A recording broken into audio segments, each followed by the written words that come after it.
Captain Marcus Thompson had served the royal family for 23 years. His weathered hands gripped the ornate sword at his side as he stood perfectly still outside Prince George's study. The marble hallway echoed with the soft footsteps of palace staff, but Marcus remained motionless, a living statue in his crimson uniform. At 52 years old, Marcus had protected 3 generations of royals. He had started as a young guard eager to serve the crown. Over the years, he had become one of the most trusted members of the Royal Protection Service. His dedication was legendary among his colleagues. Marcus never missed a shift, never complained about long hours, and never questioned orders. The morning sun streamed through the tall windows, casting golden patterns on the polished floor. Marcus had been standing guard since 5 in the morning, as he had done every day for the past decade.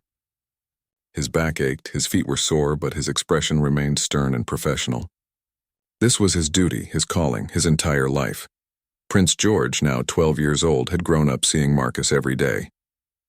The boy had watched this silent guardian through childhood tantrums, family celebrations, and quiet moments. To most people, Marcus was just another guard in uniform, but to those who knew him well, he was a man of deep principles and unwavering loyalty. The palace buzzed with its usual morning activity. Maids hurried past with fresh linens, footmen carried silver trays, and officials walked briskly to important meetings. Everyone knew Captain Thompson. Some nodded respectfully as they passed. Others simply ignored him as part of the furniture. Marcus treated them all the same, with quiet dignity and professional distance. Today felt different somehow. Marcus couldn't explain why, but something in the air seemed to whisper of change. He had learned to trust his instincts over the years. They had saved royal lives more than once. As he stood guard, his mind wandered briefly to his small apartment outside the palace walls. It was sparse, containing only the essentials. His life was here in service to the crown. The heavy wooden door behind him remained closed. Prince George was inside, probably working on his studies or meeting with his tutors. Marcus had protected this door thousands of times, but today his heart felt heavier than usual. He wondered if the young prince truly understood the weight of the crown he would one day wear. Years of service had taught Marcus that the royal family lived in a different world. They moved through life surrounded by protocol, tradition, and endless expectations. Sometimes he wondered if they ever felt truly free. He had seen the loneliness in their eyes, the burden of duty that pressed down on even the youngest members. As the morning progressed, Marcus noticed the usual stream of visitors coming and going. Palace life never stopped. There were always meetings to attend, documents to sign, and appearances to make. The machinery of monarchy ground on relentlessly day after day, year after year. Marcus had given everything to this life of service. He had no family of his own, no wife or children waiting at home. The royal family had become his family, their safety his only concern. He had sacrificed personal happiness for duty, and until today he had never questioned that choice. The sound of approaching footsteps made Marcus straighten even more, if that was possible. A young page appeared, walking nervously toward the prince's study. The boy looked barely 16, new to palace life and still overwhelmed by its grandeur. Marcus remembered feeling the same way when he first arrived all those years ago. The page knocked softly on the door and waited. From inside came the clear young voice of Prince George, granting permission to enter. Marcus watched as the nervous boy disappeared into the study, carrying whatever message had brought him here. In a few moments, everything would change, though Marcus didn't know it yet. His mind drifted to the early days of his service, when Prince George was just a toddler running through the palace halls. Marcus had been one of the few people allowed to smile in the child's presence. Those brief moments of warmth had sustained him through years of rigid protocol and formal distance. Now that little boy was growing into a young man, learning the weight of his future responsibilities. Marcus had watched countless royal children grow up, but something about Prince George was different. The boy possessed a natural kindness that couldn't be taught, a gentle strength that reminded Marcus why he had chosen this life of service in the first place. The study door opened with a soft creak. Marcus didn't turn his head, but his trained ears caught every sound. The young page emerged first, walking quickly with his head down. Something about the boy's hurried steps suggested urgency, perhaps even distress. Marcus had learned to read these subtle signs over his years of service. "Captain Thompson, could you please come in?" The voice belonged to Prince George, but it carried an unusual tone. There was something different about it, a maturity that hadn't been there just weeks before. Marcus felt a flutter of unease in his chest, though his expression remained perfectly neutral. Marcus turned with practiced precision and stepped into the study. The room was exactly as he expected. Books lined the walls from floor to ceiling. A large mahogany desk dominated the center, and morning sunlight filtered through heavy curtains. Prince George sat behind the desk, looking smaller than usual in the ornate chair that had once belonged to his great-grandfather. "Please, sit down," Prince George said, gesturing to the chair across from his desk. This was highly unusual. In 23 years of service, Marcus had rarely been invited to sit in the presence of royalty. Protocol demanded that he remain standing unless specifically told otherwise. But this felt different. The formality was still there, but underneath it was something warmer, more personal. Marcus sat carefully, his back straight and hands folded in his lap. He studied the young prince's face, noting the serious expression that seemed too old for a 12-year-old boy. Prince George's eyes held a sadness that Marcus had never seen before, mixed with a determination that spoke of difficult decisions ahead. "I've been thinking a lot lately," Prince George began, his voice steady despite his youth, "about what it means to be royal, about the people who serve our family, and about the choices we make." He paused, seeming to gather his thoughts. "I've been watching you, Captain Thompson. Every day for as long as I can remember, you've been there, standing guard, protecting us, giving your entire life to our service." Marcus felt something shift inside his chest. No member of the royal family had ever spoken to him this way before. There was recognition in the prince's words, an acknowledgement of sacrifice that Marcus had never expected to hear. He remained silent, waiting for the prince to continue. "Yesterday I overheard some of the other guards talking," Prince George continued. "They were discussing retirement plans, talking about their families, their homes outside the palace. It made me realize something that I should have understood long ago." The boy's voice grew softer, more thoughtful. "You don't have any of those things, do you, Captain Thompson? No family waiting for you. No life outside these walls." The question hung in the air like a gentle accusation. Marcus had always been proud of his complete dedication to duty, but hearing it spoken aloud by this young prince made it sound suddenly hollow. For the first time in years, Marcus felt the weight of his choices, the loneliness of his existence. "Your Royal Highness," Marcus began, his voice rougher than usual, "my service to the crown has been my honor and privilege. I have needed nothing else." The words felt rehearsed, empty. They were the same phrases he had told himself for decades, but today they rang false in his own ears. Prince George leaned forward slightly, his young face full of compassion that seemed impossible for someone so young. "But that's not fair, is it? We've taken your whole life, and what have we given you in return? A uniform, a small salary, and the knowledge that you'll stand guard until you're too old to continue. Then what happens to you, Captain Thompson?" The question pierced through Marcus's carefully constructed defenses. He had never allowed himself to think about the future, about what would happen when his body could no longer perform his duties. The palace had been his home for so long that he couldn't imagine existing anywhere else. But Prince George's words forced him to confront the reality he had been avoiding. "I serve at the pleasure of the crown," Marcus replied, but his voice lacked its usual conviction. The formal response felt inadequate in the face of the prince's honest inquiry. For the first time in his career, Marcus felt like a person, rather than just a function of the royal household. Prince George nodded slowly, as if he had expected this response. "I know you do, and that's exactly the problem." He stood up from his chair and walked to the window, looking out at the palace gardens where other guards patrolled their designated routes. "I've been learning about the history of our family, about the people who have served us through the centuries. Do you know what I've discovered, Captain Thompson?" Marcus remained silent, sensing that this conversation was leading somewhere unexpected and profound.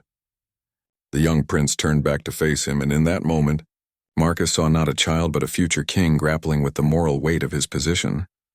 "I've learned that true nobility isn't about being served," Prince George said quietly. "It's about recognizing the humanity in everyone around you and treating them accordingly." The silence in the study stretched between them like a bridge waiting to be crossed. Marcus felt something cracking inside his chest. 23 years of rigid discipline beginning to show hairline fractures. No one had ever asked him about his humanity before. In the royal household, guards were expected to be invisible, reliable, and utterly selfless. Prince George was challenging everything Marcus had built his identity around. When I was younger, Prince George continued, returning to his seat, I used to think that everyone who worked in the palace was happy to be here. I thought service to the crown was the greatest honor anyone could imagine. But I'm starting to understand that happiness and honor aren't the same thing. He paused, studying Marcus's weathered face. Are you happy, Captain Thompson?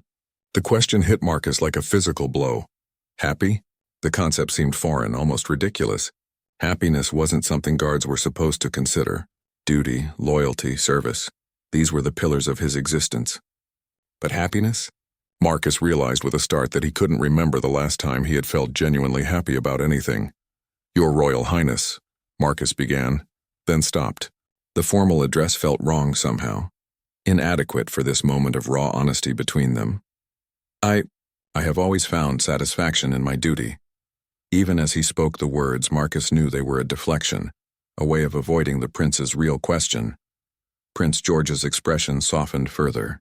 That's not what I asked, though, is it? Satisfaction isn't happiness. Duty isn't joy. The boy seemed to choose his next words carefully. I've been watching you for years, Captain Thompson. I've seen how you stand perfectly still for hours, how you never complain, never ask for anything. But I've also seen something else in your eyes, especially lately, a kind of emptiness that troubles me. Marcus felt exposed, as if this 12-year-old prince could see straight through the armor he had built around his heart. The truth was that he had felt increasingly hollow in recent years. The purpose that had once filled him completely now seemed to rattle around inside him like a stone in an empty well, but admitting this felt like betraying everything he had sworn to uphold. I have a confession to make, Prince George said, his voice dropping to almost a whisper. Sometimes when I'm supposed to be studying or in meetings, I sneak away and walk through London. I put on regular clothes and just exist as a normal person for a few hours. Marcus's eyes widened slightly at this admission. Such behavior was strictly forbidden and incredibly dangerous for a member of the royal family. I know I shouldn't, Prince George continued quickly, seeing Marcus's reaction, and I know it would cause enormous trouble if anyone found out. But those stolen hours are the only times I feel truly free. Do you understand what I'm saying, Captain Thompson? Even I, with all my privilege and comfort, crave something that my position denies me. How much more must you long for a life of your own? The comparison struck Marcus deeply. If this young prince, destined to inherit unimaginable wealth and power, felt trapped by his circumstances, what did that say about Marcus's own situation? He had given up everything, the possibility of love, family, personal dreams, for a life of service that now seemed to be crushing even those it was meant to elevate. But Your Royal Highness, Marcus said, his voice barely above a whisper, this is all I know. This life, this duty, it's who I am. Without it, I don't know what I would be. The admission felt like tearing something vital from his chest, but it was the truth. The palace walls had become both his protection and his prison. Prince George leaned back in his chair, looking suddenly very young again despite the wisdom in his words. Maybe that's exactly the problem. You've given so much of yourself to us that you've forgotten who Marcus Thompson really is, apart from Captain Thompson of the Royal Guard. The use of his first name sent a shock through Marcus's system. In the palace, he was always Captain Thompson, never just Marcus. Hearing his given name spoken aloud reminded him that he had once been a person with hopes and dreams beyond these walls. That person felt like a stranger now, buried under decades of protocol and duty. I want to ask you something, Prince George said, his tone becoming more formal but retaining its underlying gentleness. And I want you to answer honestly, not as a guard speaking to a prince, but as one human being speaking to another. If you could start over, if you could choose any life you wanted, what would you do? Where would you go? Who would you want to become? The question opened floodgates that Marcus had kept sealed for decades. Images flashed through his mind. A small cottage by the sea, mornings spent reading instead of standing guard, conversations with friends instead of silent vigils, maybe even love with someone who saw him as more than just a uniform and a duty. These dreams felt foolish and impossible, but they were his dreams nonetheless. Marcus's hands trembled slightly as the weight of suppressed longing threatened to overwhelm him. For the first time in 23 years, He was being asked to consider himself as more than just a function of the royal machine. The question terrified and exhilarated him in equal measure. Marcus struggled to find his voice. The words felt foreign on his tongue, like speaking a language he had forgotten how to use. Your Royal Highness, I'm not sure I can answer that question. It's been so long since I've thought of myself as anything other than your guard. Try, Prince George encouraged gently. Please, for me and for yourself. Taking a shaky breath, Marcus closed his eyes for a moment. When he opened them, something had shifted in his expression. When I was young, before I joined the Royal Guard, I wanted to be a teacher. I loved books, loved learning new things and sharing knowledge with others. I dreamed of having my own classroom, watching young minds discover the world around them. The words came slowly at first, then faster as memories long buried began to surface. I also dreamed of having a family, a wife who would smile when I came home at the end of the day, maybe children who would run to greet me. A simple life, but one that was truly mine. Marcus's voice grew stronger as he spoke, as if speaking these dreams aloud was giving them new life. I wanted a garden where I could grow vegetables and flowers. I wanted Sunday mornings with nothing to do but read the newspaper and drink tea. Prince George listened intently, his young face serious and thoughtful. Those sound like beautiful dreams, Captain Thompson. They sound like the dreams of a man who deserves to be happy. He paused, then asked quietly, "What happened to that man? Why did he give up those dreams?" Marcus was quiet for a long moment, searching for an answer that would make sense. I thought duty was more important than personal happiness. I believed that serving something greater than myself would fill the empty places inside me. And for a while it did. But somewhere along the way the service became a cage, and I became so comfortable in that cage that I forgot there was a world outside it. But now you remember, Prince George said softly, and remembering is the first step toward reclaiming what you've lost. Marcus felt tears threatening at the corners of his eyes, tears he hadn't allowed himself to shed in decades. But Your Royal Highness, what you're suggesting, it would mean abandoning my post, abandoning you and your family. How could I live with myself knowing I had broken my oath of service? Prince George stood up and walked around the desk until he was standing directly in front of Marcus. Despite his youth, there was something regal and commanding in his posture, but it was tempered with genuine compassion. Captain Thompson, I am about to give you an order. It may be the most important order you ever receive from a member of the royal family. Marcus straightened instinctively, his body responding to the formal tone, even as his heart raced with uncertainty. This was the moment he had been sensing all morning, the change that had been hanging in the air like an approaching storm. I order you to remember that you are a human being first and a guard second, Prince George said, his voice carrying surprising authority for someone so young. I order you to stop sacrificing your happiness for ours. And most importantly, I order you to give yourself permission to leave this place and build the life you've always dreamed of. The words hit Marcus like lightning. In order to abandon his post? In order to choose happiness over duty? It was unprecedented, impossible, and yet it was coming from a prince of the realm. Marcus felt the foundations of his world shifting beneath his feet. Your Royal Highness, you can't possibly mean... Marcus began, but Prince George held up a hand to stop him. I mean every word. You've given us 23 years of your life. That's enough. More than enough. You've earned the right to live for yourself now. Prince George's voice grew softer but more intense. And frankly, Captain Thompson, keeping you here any longer would be cruel. We would be stealing the rest of your life from you, and I won't be part of that theft.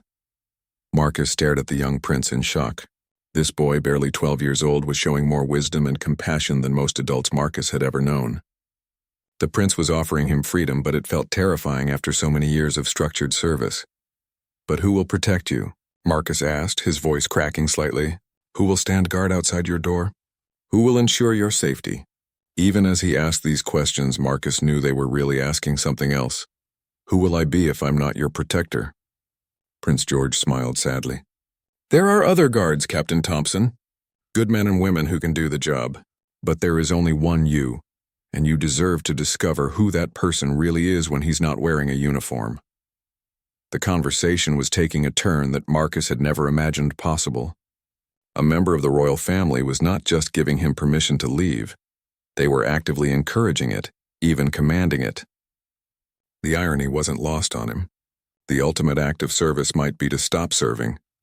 This isn't easy for me either, Prince George admitted, his royal composure slipping slightly to reveal the vulnerable child underneath. You've been a constant in my life since I was born. Letting you go feels like losing a piece of my family, but that's exactly why I have to do it. Because I care about you as a person, not just as a guard. The weight of Prince George's words settled over Marcus like a heavy blanket. For the first time in decades, someone in the royal family was seeing him as more than just a uniformed figure standing at attention. The recognition was overwhelming and liberating at the same time. Marcus felt something inside him breaking open like ice cracking in spring sunlight. You're asking me to abandon everything I've built my life around, Marcus said, his voice thick with emotion. My identity, my purpose, my home. It's all here within these walls. I don't even know how to exist outside of this place anymore. Prince George returned to his chair, but his posture remained attentive and caring. I'm not asking you to abandon who you are, Captain Thompson. I'm asking you to discover who you could become. There's a difference. He leaned forward slightly. Tell me, when was the last time you made a choice based on what you wanted, rather than what was expected of you? The question hit Marcus like a revelation. He couldn't remember the last time he had made a truly personal decision. His entire adult life had been structured around protocol, duty, and the needs of others. Even his meals, his sleep schedule, and his moments of rest were dictated by the demands of his position. The realization was both shocking and sad. I can see you're struggling with this, Prince George observed, and I understand why. Freedom can be frightening when you've lived without it for so long. But Marcus, may I call you Marcus? At Marcus's surprised nod, the prince continued. Marcus, you've spent your whole adult life protecting others. Don't you think it's time someone protected your right to happiness? Tears finally spilled over Marcus's cheeks. He had trained himself not to show emotion, but Prince George's kindness was breaking down barriers that had stood for decades. I'm scared, Marcus admitted, the words barely audible. What if I'm too old to start over? What if I've forgotten how to be anything other than a guard? Then you'll learn, Prince George said simply. Just like you learned to be a guard when you were young. People can change at any age, Marcus. They can grow and discover new parts of themselves. You're 52, not 92. You have decades of life ahead of you. Marcus wiped his eyes with the back of his hand, embarrassed by his display of emotion but unable to stop it. Your Royal Highness? Prince George, I don't know how to thank you for this. No one has ever spoken to me this way before. No one has ever cared about my happiness. Don't thank me yet, Prince George said with a gentle smile. Thank me when you're sitting in your own garden teaching children about history, or holding the hand of someone who loves you for who you are, not what you do. He paused, his expression becoming more serious. But I do have one condition for this order I'm giving you. Marcus straightened, his guard instinct still strong despite everything. What condition, Your Royal Highness? I want you to promise me that you'll really try. Not just leave the palace and then spend the rest of your life wishing you were back here. I want you to embrace this chance fully, to pursue those dreams you told me about. Can you promise me that? The request was fair but daunting. Marcus had spent so long suppressing his personal desires that the thought of actively pursuing them felt foreign and frightening. But looking into Prince George's earnest young face, he found strength he didn't know he still possessed. I promise, Marcus said, his voice growing steadier. I promise I'll try to build a real life for myself. I promise I'll remember that I'm more than just a uniform and a duty. Prince George smiled broadly for the first time during their conversation. Good, that's all I can ask for. He stood up and extended his hand to Marcus. Consider this your official discharge from the Royal Guard. With full honors and with the eternal gratitude of the royal family. Marcus rose and took the prince's hand. Feeling the symbolic weight of the gesture, he was shaking hands not just with his employer, but with someone who had shown him extraordinary compassion. Thank you, Your Royal Highness. Thank you for seeing me as a person. Thank you for being such a dedicated protector all these years, Prince George replied. Now go and protect the most important person of all, yourself. As Marcus turned to leave, Prince George called out one more time. Marcus, will you write to me sometimes? Let me know how you're doing. I'd like to know that this conversation made a difference. Marcus turned back, a genuine smile crossing his face for the first time in years. I would be honored to keep in touch, Your Royal Highness. I'll let you know how the garden grows. Prince George nodded, satisfaction evident in his expression. I'll look forward to hearing about your vegetables. And Marcus? When you do write, just sign it Marcus, not Captain Thompson, just Marcus. With that final gift of recognition, Marcus walked toward the door, each step taking him further from the only life he had known and closer to the life he might finally dare to claim as his own. Walking through the palace corridors for what might be the last time as a guard, Marcus felt as though he was seeing everything through new eyes. The ornate paintings, the marble columns, the crystal chandeliers, they had been his world for so long that he had stopped really seeing them. Now they seemed both magnificent and somehow smaller than before, beautiful but no longer the boundaries of his universe. Other guards he passed looked at him curiously. There was something different about his posture, his expression. The rigid military bearing was still there, but underneath it was something softer, more human.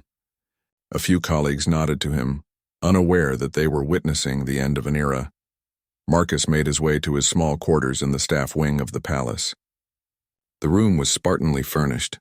A narrow bed, a simple dresser, a small desk, and a chair. On the walls hung his commendations and service awards, markers of a career spent in devotion to duty. As he looked around the space that had been his home for over 2 decades, Marcus felt a mixture of sadness and anticipation. He pulled out the single suitcase he owned and began to pack his few personal belongings. There wasn't much.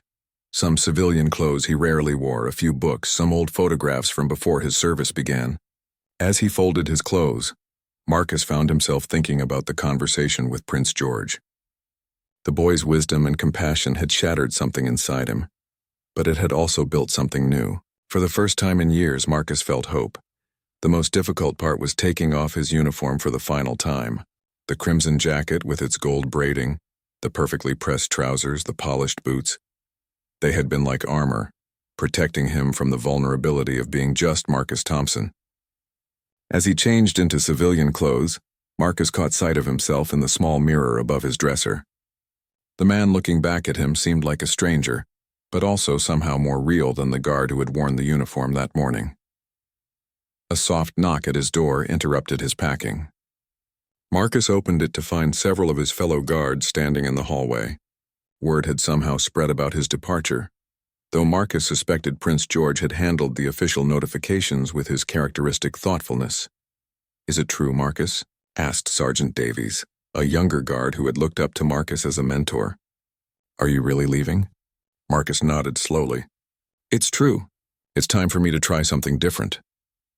The words felt strange in his mouth, but also liberating. He was choosing to leave, not being forced out or retiring due to age or injury. The choice made all the difference.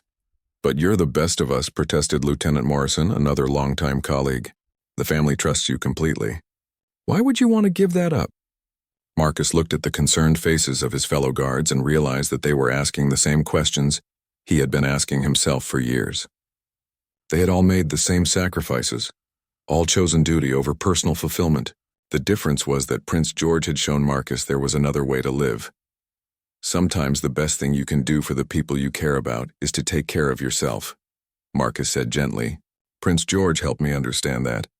He showed me that true service sometimes means knowing when to step aside and let others take their turn." The guards exchanged glances, not fully understanding but respecting Marcus's decision. They had all seen how completely he had devoted himself to his role. If anyone had earned the right to choose his own path, it was Marcus Thompson. As his colleagues drifted away, Marcus finished his packing and sat down at the small desk to write his official resignation letter. But instead of the formal document he had planned, he found himself writing something more personal, a letter of gratitude to the royal family, but especially to Prince George, who had given him the greatest gift imaginable: permission to be human. The afternoon sun was setting by the time Marcus completed his personal tasks and prepared to leave the palace. He had arranged for temporary lodging in a small hotel in London while he figured out his next steps. For the first time in decades, Marcus had no schedule to follow, no post to maintain, no one depending on him to be anywhere at any specific time. The freedom was both exhilarating and terrifying. As he carried his suitcase toward the main entrance, Marcus passed Prince George's study one more time. The door was closed, but he could hear the young prince inside, probably working on his evening studies. Marcus paused for a moment, wanting to say goodbye but not wanting to interrupt. Instead, he simply stood there for a few seconds, sending a silent prayer of gratitude toward the remarkable boy who had changed his life. Walking out of the palace gates, Marcus turned for one last look at the building that had been his entire world. It was still magnificent, still important, still worthy of protection, but it was no longer his cage. For the first time in 23 years, Marcus Thompson was free to discover who he really was beneath the uniform and the duty. The evening air felt different on his face, fresher somehow, full of possibilities he had never allowed himself to imagine. As he walked away from the palace, each step took him further from the man he had been, and closer to the man he might become. Prince George's gentle but firm command echoed in his mind. Remember that you are a human being first. It was an order Marcus intended to follow for the rest of his life. 6 months later, Marcus Thompson sat in the garden behind his small cottage in the countryside outside Bath. The morning sun warmed his face as he tended to the tomato plants he had started from seeds. His hands, once accustomed only to the weight of ceremonial weapons, now knew the feel of rich soil and delicate seedlings. The transformation still amazed him sometimes. The cottage was everything he had dreamed of during those long hours standing guard at the palace. It was small but comfortable, with windows that let in plenty of natural light and a kitchen where he could prepare his own meals at his own pace. Most importantly, it was his. The first place that had ever truly belonged to Marcus Thompson rather than Captain Thompson of the Royal Guard. Teaching had proved easier to return to than he had expected. The local primary school had been delighted to hire someone with his education and discipline, even if his career path had been unconventional. The children adored him, drawn to his gentle manner and seemingly endless patience. After years of maintaining rigid silence, Marcus found joy in filling his classroom with discussion, laughter, and the excited voices of young minds discovering new ideas. The sound of the postman's bicycle bell interrupted his gardening. Marcus wiped his hands on his gardening apron and walked to the front gate, where the cheerful postman handed him several letters. Among them was an envelope bearing the royal seal, the first correspondence he had received from Prince George since leaving the palace. With trembling fingers, Marcus opened the letter. Prince George's handwriting had improved considerably over the past months, but the warmth and thoughtfulness that had characterized their final conversation still shone through every word. "Dear Marcus," the letter began, and Marcus smiled at the familiar greeting. "I hope this letter finds you well and happy in your new life. I wanted to update you on some changes here at the palace, and to let you know how often I think of our conversation and the courage you showed in choosing to follow your dreams." The letter went on to describe the prince's studies, his growing understanding of his future responsibilities, and his determination to rule with the same compassion he had shown to Marcus. Prince George wrote about policy discussions with his tutors regarding the treatment of palace staff, and his ideas for ensuring that future generations of royal employees would have better work-life balance and opportunities for personal fulfillment. "Your decision to leave has influenced how I think about leadership," Prince George wrote. "I've realized that true authority comes not from demanding endless sacrifice from others, but from recognizing their humanity and helping them flourish as complete people. You taught me that lesson without even meaning to, and it will shape the kind of king I hope to become." Marcus felt tears of pride and gratitude welling up in his eyes. That this remarkable young man had learned something meaningful from their interaction made his own transformation feel even more significant. He had not only found his own freedom, but had perhaps contributed to the development of a more compassionate future monarch. The letter continued with questions about Marcus's teaching, his garden, and his life in the countryside. Prince George wrote that he had been practicing his own gardening skills in a small plot behind the palace, inspired by Marcus's letters about the joy of growing things with his own hands. The thought of the future King of England digging in the dirt and nurturing plants brought a broad smile to Marcus's face. As he finished reading, Marcus noticed that the letter was signed simply George, no titles, no formal address. The prince was extending the same gift of human recognition that Marcus had requested, the right to be seen as a person rather than just a position. That afternoon, Marcus sat at his kitchen table to write his response. He told Prince George about his students, particularly a shy girl named Emma who had blossomed under his encouragement, much as Marcus himself had blossomed under the prince's care. He described the satisfaction of harvesting his first vegetables and the peace he found in his evening walks through the countryside. "You gave me the courage to rediscover who I am beyond my duty," Marcus wrote. "Every day I try to honor that gift by living fully and authentically. I hope I can be a small example that it's never too late to choose happiness, and that true service sometimes means serving yourself as well as others." Marcus also wrote about his growing friendship with Sarah, the librarian in the nearby village. They had met when he was looking for books about organic gardening, and their shared love of literature had sparked a connection that was slowly developing into something deeper. For the first time in his life, Marcus was learning what it meant to be loved for who he was rather than what he did. As he sealed the letter, Marcus reflected on the extraordinary chain of events that had brought him to this moment. A 12-year-old prince had seen something in him that he had been unable to see in himself: the right to happiness, the possibility of change, the courage to start over. That gentle but firm command to remember his humanity had saved him from a life of noble but ultimately empty sacrifice. Walking to the village to post his letter, Marcus felt the warm sun on his face and the soft grass beneath his feet. Children from his class waved to him from their gardens, neighbors called out friendly greetings, and Sarah smiled at him through the library window. This was what Prince George had given him: not just freedom from duty, but freedom to connect, to love, to grow, and to become the person he had always been meant to be. Marcus Thompson was no longer a guard standing watch over someone else's life. He was finally living his own, and it was more beautiful than he had ever dared to imagine. The young prince's wisdom had taught him that the greatest act of service is sometimes knowing when to stop serving others and start serving the dreams that make life worth living.